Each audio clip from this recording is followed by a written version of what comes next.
শীতোষ্ণাদি সুখ দুঃখ প্রদান করে ইন্দ্রিয় ব্যক্তি সেই বিষয়াদি সংযোগী, সেগুলি উৎপত্তি হয় একবার, আবার বিনাশ হয়। সুতরাং ওগুলি অনিত্য, অতএব সহ্য করো সে সকল। হে পুরুষশ্রেষ্ঠ, যে স্থির বুদ্ধি ব্যক্তি এই সকল বিষয়জনিত সুখ দুঃখ সমভাবে গ্রহণ করে, উহাতে বিচলিত হন না, তিনি অমৃতত্ব লাভে সমর্থ হন। ভাব নাই অসৎ বস্তু, সৎ বস্তুর অভাব নাই। তত্ত্বদর্শীগণ এই সদ অসৎ উভয়ের চরম দর্শন করিয়াছেন। যিনি এই সকল ব্যক্তি আছেন, তাহাকে অবিনাশী জানিও, কেহই এই অব্যয় স্বরূপের বিনাশ করিতে পারে না। অন্তবন্তইমে দেহা নিত্যশক্তা শরীরিণা অনাশিন প্রমেশ্য তস্মাদ্যস্ব ভারত। জয়নং ব্যক্তি হন্তরম জয়শ্রেণং মন্যতে হতম। উভৌত নবিজানিত নয়ং হন্তি ন হন্যতে। না জায়তে মিলতে বা কদাচিৎ নয়ং ভূত্বা ভবিতা বা ন ভূয়ঃ। অজনিত্য শাশ্বতয়ং পুরাণো ন হন্যতে হন্যমানে শরীরে। বেদাবিনাশিনাং নিত্যং জৈনমাজমব্যয়ম। কথং সপুরুষ প্রার্থকং ঘাতয়তি হন্তিকম। বসাংসি জীর্ণানি নবানি বিহায়। নবানি গৃহাতি নরোপরাণি তথা শরীরানি দেহে জীর্ণান্নানি সংযতি নবানি দেহি। নৈনং ছিন্নন্তি শস্ত্রাণি নৈনং দহতি পাবকঃ। ন চৈনং ক্লেদন্তে আপ ন শোষয়তি মারুত। দেহাশ্রিত আত্মার এই সকল দেহ নশ্বর বলিয়া উক্ত হইয়াছে। আত্মা নিত্য, অবিনাশী, অপ্রেমীয়। সুতরাং হে অর্জুন, যুদ্ধ করো। হন্তা বলিয়া জানে যে আত্মাকে, এবং যে উহাকে হত বলিয়া মনে করে, তাহারা উভয়ই আত্মতত্ত্ব জানে না। ইনি হত্যা করেন না, হতও হন না। এই আত্মা কখনো জন্মেন না বা মরেন না। ইনি অন্যান্য জাত বস্তুর ন্যায় জন্মিয়া অস্তিত্ব লাভ করেন না, অর্থাৎ ইনি সৎরূপে বিদ্যমান। ইনি জন্মরহিত, নিত্য, শাশ্বত এবং পুরাণ শরীর হত হইলেও ইনি হত হন না। যিনি জানেন আত্মা অবিনাশী, নিত্য, অজ, অব্যয়, হে পার্থ, সে পুরুষ কি প্রকারে কাহাকে হত্যা করেন বা করান। মনুষ্য যেমন পুরাণ বস্ত্র পরিত্যাগ করিয়া নববস্ত্র পরিধান করে, সেরূপ আত্মাও নতুন শরীর পরিগ্রহ করে জীর্ণ শরীর পরিত্যাগ করে। ছেদন করিতে পারে না শস্ত্র সকল ইহাকে, অগ্নিতে দহন করতে পারে না, জলে ভিজাইতে পারে না। অসিদ্ধয় মদাজ্জয় মকৃত্য শস্য ইব চ। নিত্য সর্বগত স্থান রসলয়ং সনাতনম। অব্যক্তয়ম অচিন্তয়ম অবিকার্যয়ম উচ্যতে। তস্মাদেবং বিদিত্বয়েনং নানুশোচিতমর্হসি। অথো চয়েনং নিত্যজাত নিত্যং বা মন্যসিমৃতম। তথাপি তং মহাবাহো নৈনং শোচিতমর্হসি। জাতস্য হি ধ্রুব মৃত্যুর ধ্রুবং জন্ম মৃতস্য চ। তস্মাদপরিহার্যার্থে ন ত্বং শোচিতমর্হসি। অব্যক্তাদীনি ভূতানি ব্যক্তমধ্যানি ভারত। অব্যক্ত নিধনান্যেব তত্র কা পরিবেদনা। আশ্চর্যবাচমস্যদি কচ্চিদনমাশ্চর্যবাচ বদতি তথৈব চান্য। আশ্চর্যবাচরমনন্য শৃণোতি সুত্রাপ্যং ন বিদু ন চৈব কশ্চিৎ। দেহি নিত্যমবদ্ধয়ং দেহে সর্বস্ব ভারত। তস্মাৎ সর্বাণি ভূতানি ন ত্বং শোচিতমর্হসি। অসিদ্ধ, অদাহ্য, অক্লেদ্য, অশস্য এই আত্মা, ইনি নিত্য, সর্বব্যাপী, স্থির, অচল, সনাতন, অব্যক্ত, অচিন্ত, অবিকার্য বলিয়া কথিত হন। অতএব তোমার শোক করা উচিত নয়। আত্মাকে এই প্রকার জানিয়া তুমি যদি মনে করো আত্মা সর্বদা দেহের সঙ্গে জন্মে এবং দেহের সঙ্গে বিনষ্ট হয়, তথাপি হে মহাবাহু, তোমার শোক করা উচিত নয়।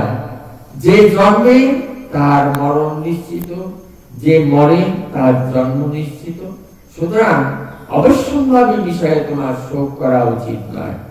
হে ভারত, জীবগণ আদিতে অব্যক্ত, মধ্যে ব্যক্ত এবং বিনাশান্তে অব্যক্ত থাকে, তাহাদের শোক বিলাপ কি?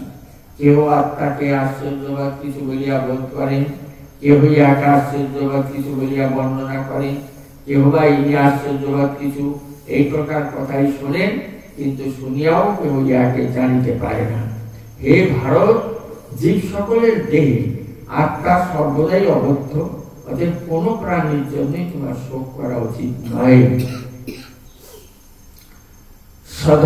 সধর্মবিসাবেক্ষু ন বিকম্পিতমর্হসি, ধর্মরিহি যুদ্ধাশ্রয়ং ক্ষত্রিয়স্য ন বিদ্যতে, যদৃশ্বাতোপপন্নং সর্বধর্মোপাবৃতং, সুখিনঃ ক্ষত্রিয়া পার্থ লভন্তে যুদ্ধবিদ্বেষাম, অথচেত্ত্বমিমং ধর্মং সংগ্রামং ন করিষ্যসি, ততো স্বধর্মং কীর্তিং চ হিত্বা পাপমবাপ্স্যসি, অকীর্তিতাপি ভূতানি পতিষ্যন্তি অব্যয়ম, সম্ভাবিতস্য চাকৃতির মরণাদতিরিচ্যতে, ভয়াজনদ পরতং বংশন্তিতং মহারথা, যেষাং ত্বং বহুমতো ভূত্বা দাস্যসি রাঘবম, অবাচ্য বদাংশ বহুজ বদিষ্যন্তি তবাহিতা, নিন্দন্তস্তব সামর্থ্যং তত দুঃখতরং মুখিম, অথবা প্রাপ্স্যসি স্বর্গং জিত্বা বা ভোক্ষ্যসি মহিম, তস্মাদুত্তিষ্ঠ কন্তে যুদ্ধাকৃত নিশ্চয়।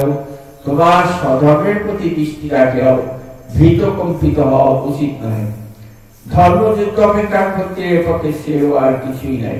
হে পার্থ, এই যুদ্ধ আপনার হইতেই উপস্থিত হয়েছে, ইহা মুক্ত স্বর্গদ্বার স্বরূপ। ভাগ্যবান ক্ষত্রিয়ের দৃশ্য যুদ্ধ লাভ করিয়া থাকেন। যদি তুমি ধর্মযুদ্ধ না করো, তবে স্বধর্ম ও কীর্তি ত্যাগ করিয়া তুমি পাপযুক্ত হইবে। আরো দেখো, সকল লোকে চিরকাল তোমার অকীর্তি ঘোষণা করিবে। সম্মানিত ব্যক্তির পক্ষে অকীর্তি মরণ অপেক্ষা অধিক, অর্থাৎ অকীর্তি অপেক্ষা মরণ শ্রেয়। মহারথ মনে করিবে তুমি ভয়বশত যুদ্ধে বিরত হইতেছ, সুতরাং যাহারা তোমাকে বহু সম্মান করেন, তাহাদিগের নিকট তুমি লঘুতা প্রাপ্ত হইবে। তোমার শত্রুরাও তোমার সামর্থ্যের নিন্দা করিয়া অনেক অবাচ্য কথা বলিবে, তাহা অপেক্ষা অধিক দুঃখকর আর কি আছে? যুদ্ধে হত হইলে স্বর্গ পাইবে, জয়লাভ করিলে পৃথিবী ভোগ করিবে। সুতরাং হে কুন্তীয়, যুদ্ধে কৃতি নিশ্চয় হইয়া উত্থান কর। সুখ দুঃখে সবে কৃত্বা লাভালাভ জয়া জয়, ততো যুদ্ধায় যুজ্যস্বামৈবং পাপমবাপ্স্যসি, এষাতে বিহিতা সাংখ্যে বুদ্ধিং যোগেতিমাং শৃণু, বুদ্ধাযুক্ত জয়া পার্থ কর্মবন্ধং প্রহাস্যসি, নিহাবিকর্মনাশস্তি প্রত্যবায়ন বিদ্যতে, সর্বমপ্যস্য ধর্মস্য ত্রয়তে মহৎ ভয়াৎ, ব্যবসায়াত্মিক বুদ্ধিরেকেও কুরুনন্দন, বহু শাখা ইয়নন্তাশ্চ বুদ্ধয় ব্যবসায়িনাম, যামিমাং পুষ্পিতাং বাচং প্রবদন্ত বিপশ্চিত, বেদবাদরতা পার্থনান্য সৃষ্টিতি বারিণা, কামাত্মনা স্বর্গপারা জন্ম কর্ম ফলপ্রদাম, ক্রিয়া বিশেষ বহুলাং ভোগৈশ্বর্য গতিং প্রতি, ভোগৈশ্বর্য প্রস্তারান্তয়া পরিহিত চেতসাম, ব্যবসায়াত্মিকা বুদ্ধি সমাধৌ ন বিদ্যতে। অতএব মধু সুখ দুঃখ, লাভ অলাভ, জয় পরাজয় তুল্য জ্ঞান করিয়া যুদ্ধার্থ উন্মুক্ত হও। পাপী ভাগ এইরূপ করলে আর হইবে না। হে পার্থ, তোমাকে এতক্ষণ সাংখ্যনিষ্ঠ বিষয়ে জ্ঞান উপদেশ দিলাম, এখন যোগ বিষয়ে জ্ঞান শ্রবণ করো।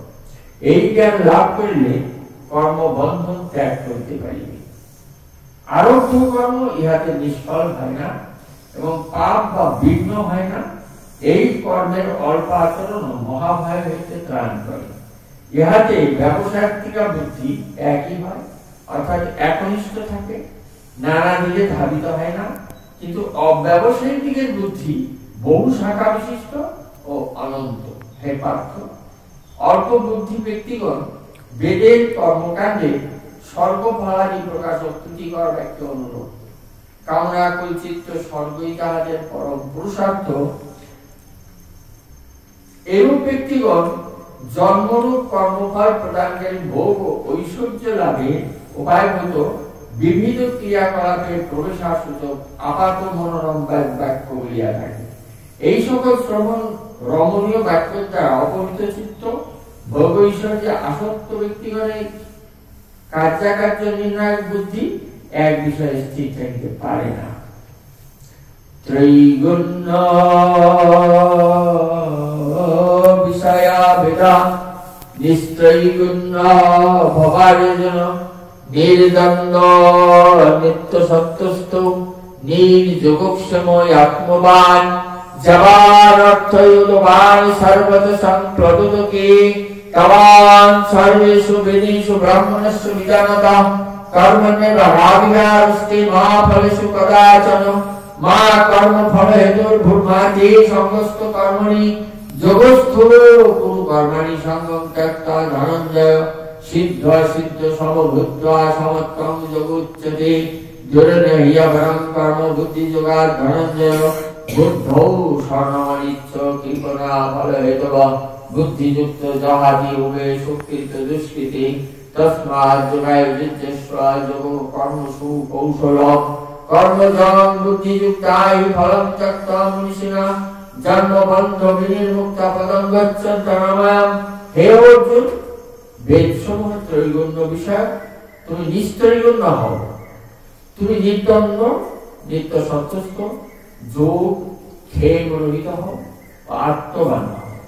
বাপিকৃত তরাগাদি ক্ষুদ্র ক্ষুদ্র জলাশয়ে যে প্রয়োজন সিদ্ধ হয়, এক বিস্তীর্ণ জলাশয়ে সেই সমস্তই সিদ্ধ হয়। সেইরূপ বেদোক্ত কর্ম সময়ে যে ফল লাভ হয়, ব্রহ্মবেত্তা ব্রহ্মনিষ্ঠ পুরুষের সেই সমস্তই লাভ হয়। তোমার অধিকার কর্মে, কর্মফলে কখনো তোমার অধিকার নাই। কর্মফল যেন তোমার কর্ম প্রবৃত্তির হেতু না হয়, কর্ম ত্যাগ যেন তোমার প্রবৃত্তি না হয়। হে ধর্মজয়, যোগস্থ হইয়া ফলাশক্তি বর্জন করিয়া সিদ্ধি অসিদ্ধি তুল্য জ্ঞান করিয়া তুমি কর্ম করো। এরূপ সমস্ত বুদ্ধিকেই যোগ করে। হে ধনঞ্জয়, কেবল বাহ্যকর্ম বুদ্ধিযোগ অপেক্ষা নিতান্তই নিকৃষ্ট। অতএব তুমি সমস্ত বুদ্ধির আশ্রয় নাও। যাহারা ফলের উদ্দেশ্যে কর্ম করে তাহারা দীন কৃপার প্রাপ্ত। সমস্ত বুদ্ধিযুক্ত নিষ্কাম কর্মী ইহলোকেই সুকৃত দুষ্কৃত উভয়ই ত্যাগ করে। সুতরাং তুমি যোগের অনুষ্ঠান করো। কর্মের কৌশলী যোগ কর্মজনিত সকল আবদ্ধ হন না। সমস্ত বুদ্ধিযুক্ত জ্ঞানীগণ কর্ম করিল।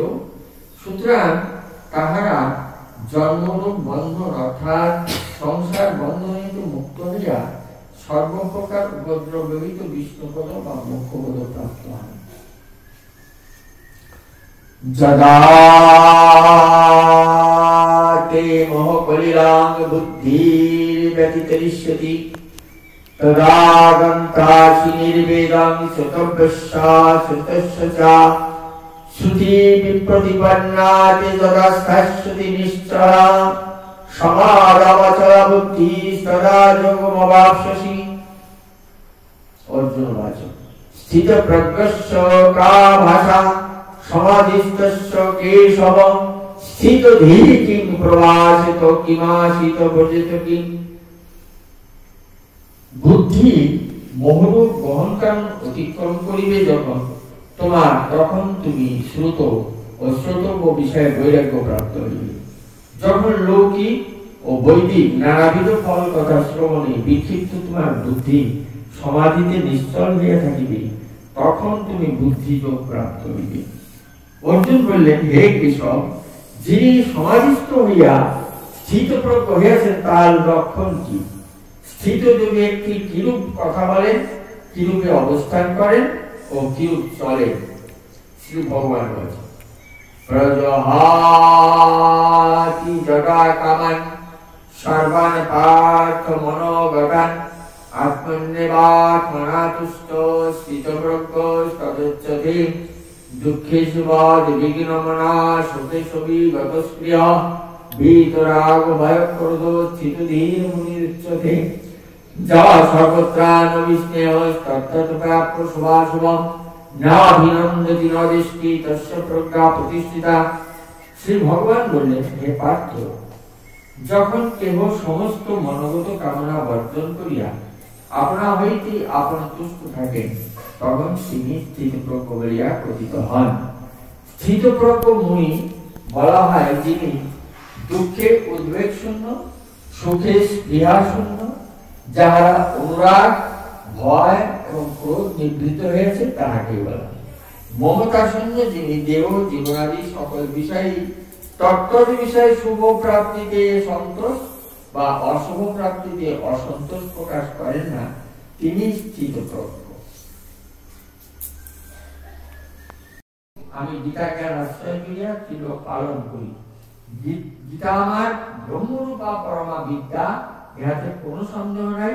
ইহা অর্ধমাত্রা অক্ষর অনির্বাচ্য পদাত্মিকা।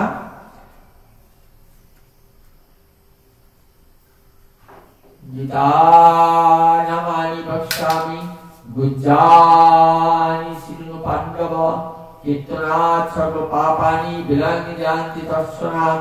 গঙ্গা গীতা চ সাবিত্রী সীতা সত্তা পতিব্রতা ব্রহ্মাবলীর ব্রহ্মবিদ্যা ত্রিসন্ধ্যা মুক্তি গেহিনী অর্ধমাত্রা চিদানন্দা ভবগ্নি ভ্রান্তি নাশিনী বেদত্রয়ী পরানন্দ তৎকার্থ জ্ঞান মঞ্জুরি ইত্যাদি জপেন নিত্যং নরনিশ্চল মানস জ্ঞান সিদ্ধেন লভে নিত্যং তথান্তে পরমং পদম।